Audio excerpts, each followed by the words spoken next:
Astro ഹീലിംഗിൻ്റെ പുതിയൊരു എപ്പിസോഡിലേക്ക് എല്ലാവർക്കും സ്വാഗതം. ഇതൊരു ജനറൽ റീഡിംഗ് ആണ്, അതുപോലെ ഇതൊരു ടൈംലെസ് റീഡിംഗ് ആണ്. നിങ്ങൾക്ക് റെസനേറ്റ് ആവുന്ന കാര്യങ്ങൾ നിങ്ങൾ നിങ്ങളിലേക്ക് എടുക്കുക, അല്ലാത്തത് ബാക്കിയുള്ളവർക്കായിട്ട് കൊടുത്തേക്കുക. അപ്പം നമുക്ക് റീഡിങ്ങിലേക്ക് പോകാം. ഇവിടെ കാണുന്നത് ഈ ഒരു സമയത്ത് നിങ്ങൾ സമാധാനമാണ് ആഗ്രഹിക്കുന്നത് എന്നാണ്. നിങ്ങൾക്കിപ്പോൾ ഹീലിംഗ് ആണ് വേണ്ടത്. ഹീലിങ്ങിൽ ഫോക്കസ് ചെയ്യാനാണ് നിങ്ങളുടെ ശരീരം നിങ്ങളോട് ആവശ്യപ്പെടുന്നത് അല്ലെങ്കിൽ ആഗ്രഹിക്കുന്നത്. വേറൊന്നിലും തന്നെ ശ്രദ്ധ കൊടുക്കാനായിട്ട് നിങ്ങളിപ്പോൾ ആഗ്രഹിക്കുന്നില്ല എന്ന് കാണാം. കാരണം നിങ്ങൾ ഏതെങ്കിലും ഒരു ചലഞ്ചിങ് ആയിട്ടുള്ള ഒരു ഘട്ടത്തിൽ കൂടി ഇപ്പോൾ കടന്നു പോകുന്നുണ്ടായിരിക്കാം. അല്ലെങ്കിൽ നിങ്ങൾ മെൻ്റലി തളർന്നു പോയിട്ടുണ്ടാകാം. മറ്റുള്ള വ്യക്തികളെ നിങ്ങളെ മനസ്സിലാക്കിപ്പിക്കാൻ വേണ്ടിയിട്ട് നിങ്ങൾ വളരെയധികമായിട്ട് ശ്രമിച്ചിരുന്നു. അവരുടെ പുറകെ നിങ്ങൾ ഓടിയിരുന്നു, അല്ലെങ്കിൽ മറ്റുള്ളവരുടെ നെഗറ്റീവ് എനർജിയുടെ പുറകെ ഓടി നിങ്ങൾക്ക് തന്നെ മടുത്തിട്ടുണ്ടാകാം. മറ്റുള്ളവരുടെ വിക്ടിം ചമയൽ കണ്ട് മടുത്തിട്ടുണ്ടാവാം. തേർഡ് പാർട്ടിയുടെ ഇടയിൽപ്പെട്ട് നിങ്ങൾ മടുത്തു പോയിട്ടുണ്ടാകാം. പല ആൾക്കാരുടെയും പല സമയത്തുള്ള പലതരത്തിലുള്ള രൂപവും സ്വഭാവങ്ങളും കണ്ട് നിങ്ങൾ മടുത്തിട്ടുണ്ടാകാം. ഇത്രയധികം പല വ്യക്തികളുടെ മൾട്ടിപ്പിൾ ഫേസസ് നിങ്ങൾ കണ്ട് നിങ്ങൾക്കിപ്പോൾ എല്ലാത്തിലും ഒരു മടുപ്പായിരിക്കാം ഉണ്ടായിരിക്കുന്നത്. നിങ്ങൾക്ക് ഇപ്പോഴും തോന്നുന്നത് എന്ത് പ്രശ്നങ്ങളുണ്ടായാലും സംസാരിച്ച് ക്ലിയർ കട്ടായിട്ട് അതവിടെ അവസാനിപ്പിക്കുക, സ്ട്രെയിറ്റ് ആയിട്ടിരിക്കുക, ക്ലിയർ ആയിട്ടിരിക്കുക. ആ ഒരു രീതിയിലാണ് നിങ്ങളിപ്പോൾ ചിന്തിക്കുന്നത്. അല്ലാതെ ഓവറായിട്ടുള്ള ഒരു ഡ്രാമയ്ക്കും നിങ്ങൾക്കിപ്പോൾ താല്പര്യമില്ല. അതിൻ്റെ കാരണമെന്ന് പറയുന്നത് നിങ്ങൾ ഒരുപാട് ഇതിനകം കൊടുത്തു കഴിഞ്ഞു. വളരെ ക്ഷമയോടെയാണ് പലപ്പോഴും പലർക്ക് വേണ്ടിയും നിങ്ങളുടെ പല കാര്യങ്ങളും നിങ്ങൾ വിട്ടുകൊടുത്തത്. വളരെ സ്നേഹത്തോടെ, വളരെ എല്ലാവരെയും മനസ്സിലാക്കിക്കൊണ്ട് എല്ലാവർക്കും വേണ്ടിയും നിങ്ങൾ പലതും ചെയ്തു. അങ്ങനെ ഒരു എനർജി ഇവിടെ കാണാം. എല്ലാവരെയും വളരെ ബഹുമാനത്തോടെ തന്നെയാണ് നിങ്ങൾ കണ്ടത്. പലപ്പോഴും നിങ്ങൾക്ക് നേരെ വന്ന പല ഡിസ്റെസ്പെക്റ്റും വളരെ ശാന്തമായിട്ടാണ് നിങ്ങൾ അതിനെ എടുത്തത്. എന്നാൽ പലർക്കും നിങ്ങളുടെ ഈ ഒരു ശാന്തമായിട്ടുള്ള സ്വഭാവം മനസ്സിലാക്കാൻ സാധിച്ചില്ല എന്നതാണ് സത്യം. ഇത്രയധികം നിങ്ങൾ അങ്ങോട്ട് ചെയ്തിട്ടും നിങ്ങളുടെ ജീവിതത്തിൽ അവർ പ്രശ്നങ്ങൾ വീണ്ടും വീണ്ടും ഉണ്ടാക്കിക്കൊണ്ടേയിരുന്നു. അവർ നിങ്ങളെ ബുദ്ധിമുട്ടിച്ചു കൊണ്ടേയിരുന്നു. നിങ്ങളുടെ മെൻ്റൽ സ്റ്റേറ്റിനെ ബാധിക്കും വിധം അവരെ ഒരുപാട് ചലഞ്ചസ് നിങ്ങളുടെ ജീവിതത്തിൽ ഇട്ടുകൊണ്ടേയിരുന്നു, അല്ലെങ്കിൽ ഉണ്ടാക്കാൻ ശ്രമിച്ചു കൊണ്ടേയിരുന്നു. ദിവസവും നിങ്ങൾ ദൈവത്തെ ഓർത്തുകൊണ്ടേ ഇരുന്നതായിട്ട് ഇവിടെ കാണാം. ഇന്നല്ലെങ്കിൽ നാളെ എല്ലാം ശരിയാകും എന്നുള്ളൊരു പ്രതീക്ഷ നിങ്ങൾക്കുണ്ട്. അതുപോലെ പല രാത്രികളും വളരെയധികം ബുദ്ധിമുട്ടുള്ളതായിരുന്നു എന്ന് കാണാം.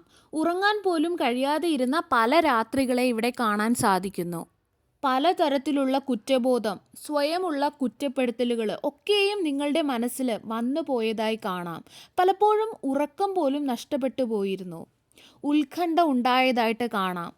പാനിക് അറ്റാക്സ് വന്നിരുന്നു. ശരീരം തളരുന്നത് പോലെയും നെഞ്ചിടിപ്പൊക്കെ കൂടുന്നത് പോലെയും ഒക്കെ തോന്നിയ പല ദിവസങ്ങൾ, പലപ്പോഴും പറയാൻ ആഗ്രഹിച്ച കാര്യങ്ങൾ പറയാൻ സാധിക്കാതെ മറ്റെന്തൊക്കെയോ പലരോടും പറഞ്ഞു പോയതായിട്ട് കാണുന്നു.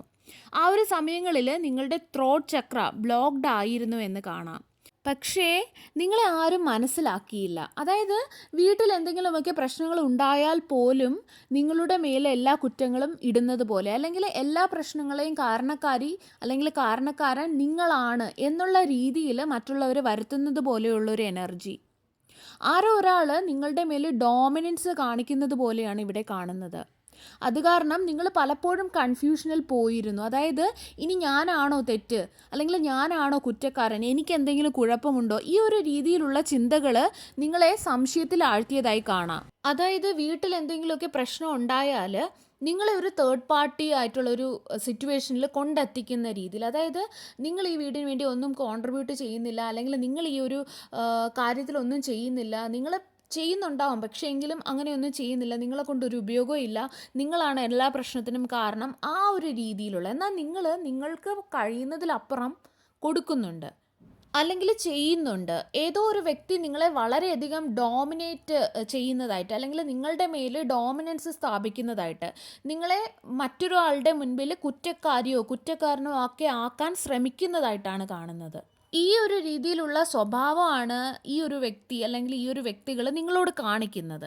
അതുപോലെ ഈ ഒരു വ്യക്തിക്ക് ഒരുപാട് രഹസ്യങ്ങളുണ്ട്. ഇവർക്ക് ഉയരണം അല്ലെങ്കിൽ ഇവർക്ക് മുന്നേറണം എന്നൊക്കെയുള്ള ഒരു ആഗ്രഹം ഈ ഒരു വ്യക്തിക്കുണ്ട്. എന്നാൽ നിങ്ങളെ ഇവർ ഒന്നിനും അനുവദിക്കില്ല. നിങ്ങൾ മുന്നേറാൻ പാടില്ല, നിങ്ങൾ ഉയരാൻ പാടില്ല, ഇവരെക്കാൾ മുന്നിലായിപ്പോയാൽ ഇവർക്ക് പ്രശ്നമാണ്. ആ ഒരു തരത്തിലുള്ള ചിന്തകളാണ് ഈ ഒരു വ്യക്തിയിലുള്ളത്.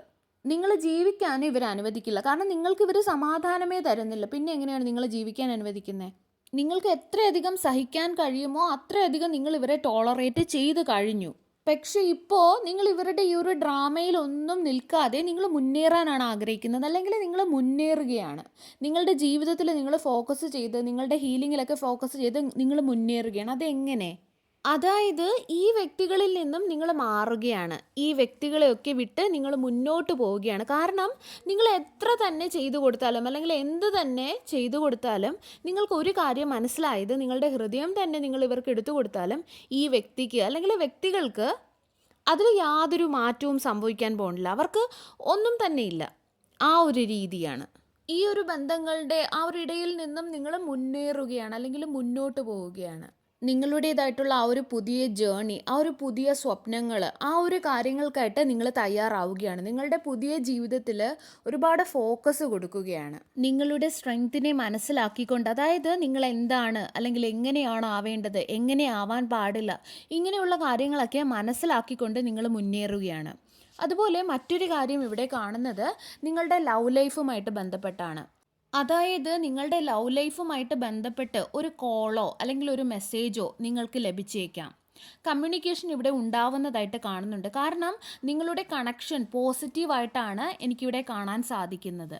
അതായത് ഇവിടെ ഒരു ബന്ധം അല്ലെങ്കിൽ ഒരു കണക്ഷൻ കാണുന്നുണ്ട്. ഒരു പക്ഷേ അത് ബ്രേക്കായ ഒരു ബന്ധമായിരിക്കാം, അല്ലെങ്കിൽ ഇനിയില്ല, നഷ്ടപ്പെട്ടു, അവസാനിച്ചു എന്ന് നിങ്ങൾ കരുതിയ ഒരു ബന്ധമായിരിക്കാം. ഇപ്പോൾ അവിടെ നിന്നും ഒരു റീയൂണിയൻ ടൈപ്പിലുള്ള ഒരു എനർജിയാണ് എനിക്ക് ലഭിക്കുന്നത്. അതുപോലെ ആരോ നിങ്ങളെ രഹസ്യമായിട്ട് അന്വേഷിക്കുന്നുണ്ട് അല്ലെങ്കിൽ നിങ്ങളെ സ്റ്റോക്ക് ചെയ്യുന്നുണ്ട്. നിങ്ങളിലേക്ക് അവർക്കൊരു അട്രാക്ഷൻ തോന്നുന്നുണ്ട്. പക്ഷേ പതിയെ പതിയെ ആ ഒരു വ്യക്തി നിങ്ങളിലേക്ക് വരാനായിട്ട് ആ ഒരു വ്യക്തി ആഗ്രഹിക്കുന്നുണ്ട്. പക്ഷേ അവർ വന്നാൽ നിങ്ങൾ എങ്ങനെ അവരോട് പ്രതികരിക്കും എന്നുള്ള രീതിയിൽ അവർക്ക് ആ ഒരു കൺഫ്യൂഷൻ ഉണ്ട്, അല്ലെങ്കിൽ അവർക്ക് അങ്ങനെ ഒരു പേടിയുണ്ട്. അതുപോലെ തന്നെ ഡെയിലി അവർ ചിന്തിക്കുന്നുണ്ട്, അതായത് മെസ്സേജ് ചെയ്താലോ അല്ലെങ്കിൽ ഒന്ന് വിളിച്ചാലോ എന്നൊക്കെ. പക്ഷേ അവർക്ക് അതിനുള്ള ഒരു ധൈര്യം ഉണ്ടാകുന്നില്ല. കാരണം നിങ്ങൾ എങ്ങനെ അവരുടെ ആ ഒരു അപ്രോച്ചിനെ നിങ്ങൾ എങ്ങനെ എടുക്കും എന്നുള്ള രീതി. കാരണം ഒരു പക്ഷേ നിങ്ങൾ അങ്ങോട്ട് ആദ്യം അവരെ കോൾ ചെയ്യുകയോ അല്ലെങ്കിൽ മെസ്സേജ് ചെയ്യുകയോ ഒക്കെ ചെയ്തിട്ടുണ്ടാകാം, അല്ലെങ്കിൽ ട്രൈ ചെയ്തിട്ടുണ്ടാകാം. പക്ഷേ അന്ന് അവരതിന് പ്രതികരിച്ചിട്ടുണ്ടാകില്ല, അല്ലെങ്കിൽ നിങ്ങൾക്ക് യാതൊരുവിധ റെസ്പോൺസും അവർ നൽകിയിട്ടുണ്ടാവില്ല. പക്ഷേ ഈ ഒരു സമയത്ത് അവർക്ക് മനസ്സിലാകുന്നുണ്ട്, അതായത് നിങ്ങളുടെ സൈഡിൽ നിന്നും ഇനിയൊരു മെസ്സേജോ കോളോ ഒന്നും ഉണ്ടാവില്ല, നിങ്ങളതൊക്കെ വിട്ടു. ആ ഒരു രീതിയിൽ അവർക്കൊരു റിയലൈസേഷൻ അല്ലെങ്കിൽ ഒരു തിരിച്ചറിവ് അവരിൽ ഉണ്ടാവുന്നുണ്ട്. അതായത് നിങ്ങൾ അന്ന് ട്രൈ ചെയ്തിട്ടുണ്ടെങ്കിൽ അന്ന് നിങ്ങൾക്ക് റെസ്പോണ്ട് ചെയ്യാതിരുന്നത് ഒരു തെറ്റായിപ്പോയി, അല്ലെങ്കിൽ നിങ്ങൾ ഏതെങ്കിലും രീതിയിൽ അവരെ ബന്ധപ്പെടാൻ ശ്രമിച്ചപ്പോൾ അതിന് മറുപടി തരാതിരുന്നത് തെറ്റായിപ്പോയി എന്നുള്ളൊരു റിയലൈസേഷൻ അവർക്കുണ്ടാകുന്നുണ്ട്. അതുപോലെ മറ്റൊരു കാര്യം ഇവിടെ കാണുന്നത്, നിങ്ങൾക്ക് ഈ ഒരു തേർഡ് പാർട്ടി സിറ്റുവേഷനിൽ നിൽക്കേണ്ടി വന്നതുകൊണ്ട് തന്നെ, അല്ലെങ്കിൽ നിങ്ങളുടെ ഇടയിൽ ഒരു തേർഡ് പാർട്ടി വന്നതുകൊണ്ട് തന്നെ ആ ഒരു സിറ്റുവേഷൻ വന്നപ്പോൾ ഒരുപാട് ചലഞ്ചസും ഒരുപാട് പ്രശ്നങ്ങളും നിങ്ങളുടെ ഇടയിലുണ്ടായി. അതുകൊണ്ട് തന്നെ നിങ്ങൾക്ക് വളരെയധികം ദുഃഖമുണ്ട്. നിങ്ങൾക്ക് ഇപ്പോഴും ആ ഒരു ദുഃഖം നിങ്ങളുടെ മനസ്സിലുണ്ട്, അത് ചിന്തിക്കുമ്പോഴൊക്കെ.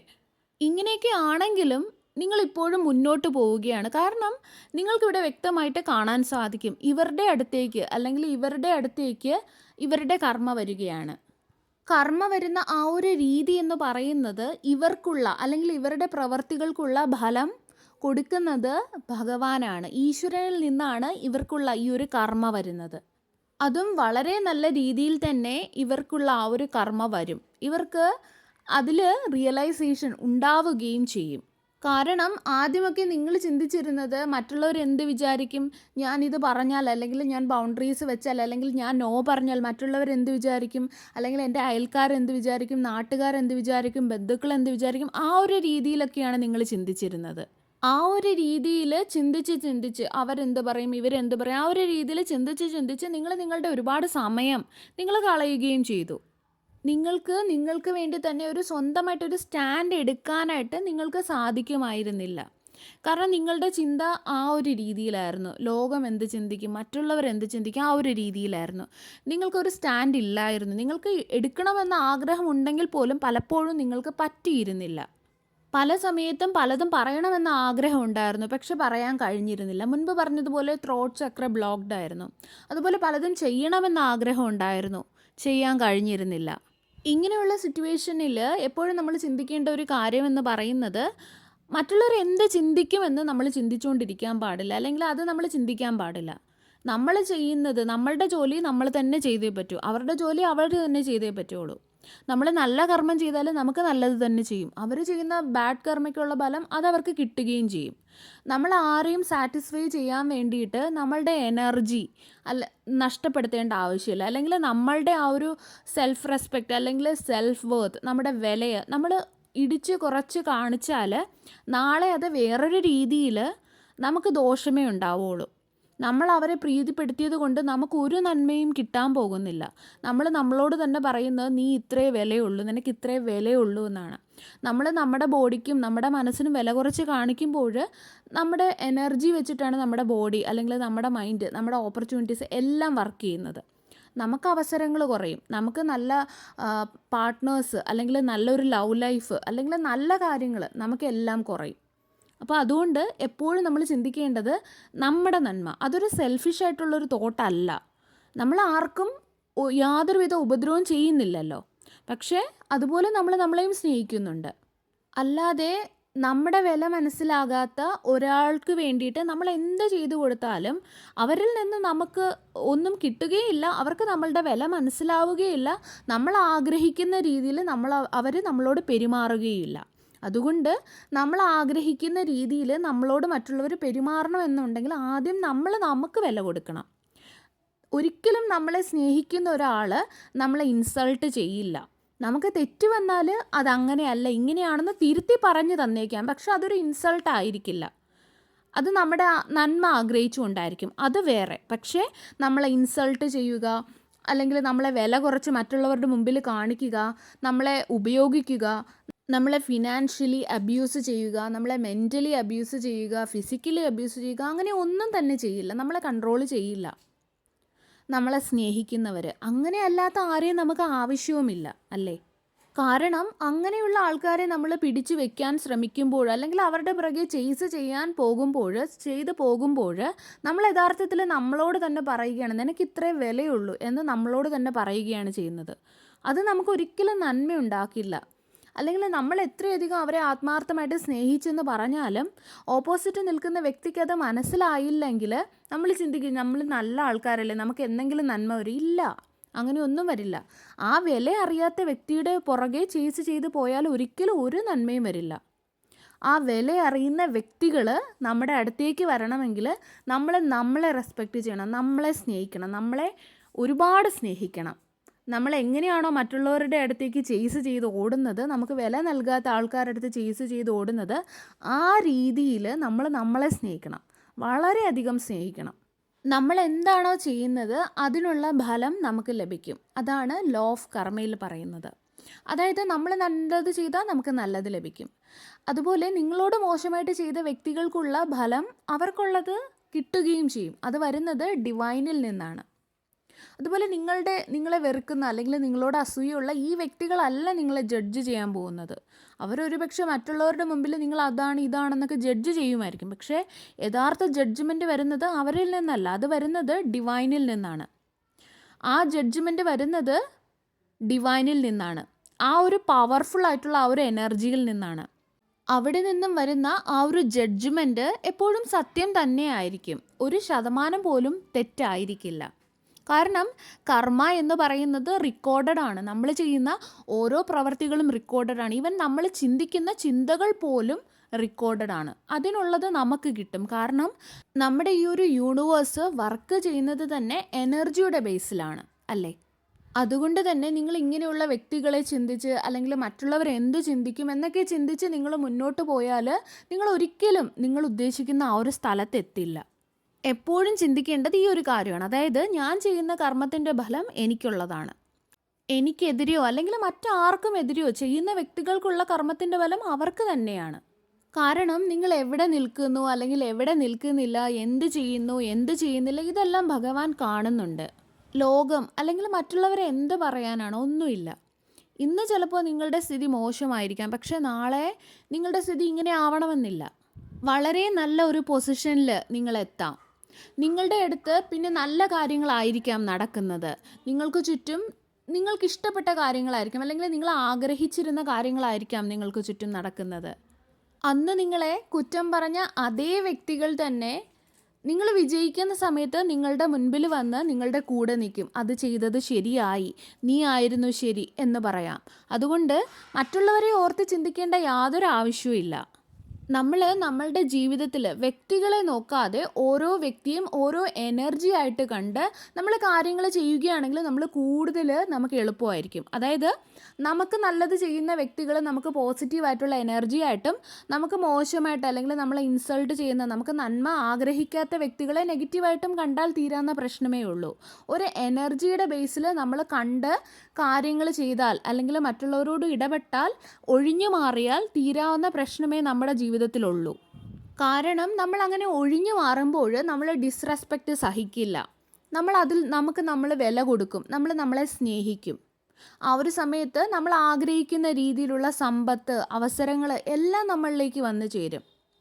സർവേശ്വരൻ്റെ എല്ലാവിധ അനുഗ്രഹങ്ങളും നിങ്ങൾക്ക് എല്ലാവർക്കും ഉണ്ടാകട്ടെ. വീണ്ടും ഒരു വീഡിയോയുമായി നമുക്ക് വീണ്ടും കാണാം. നന്ദി.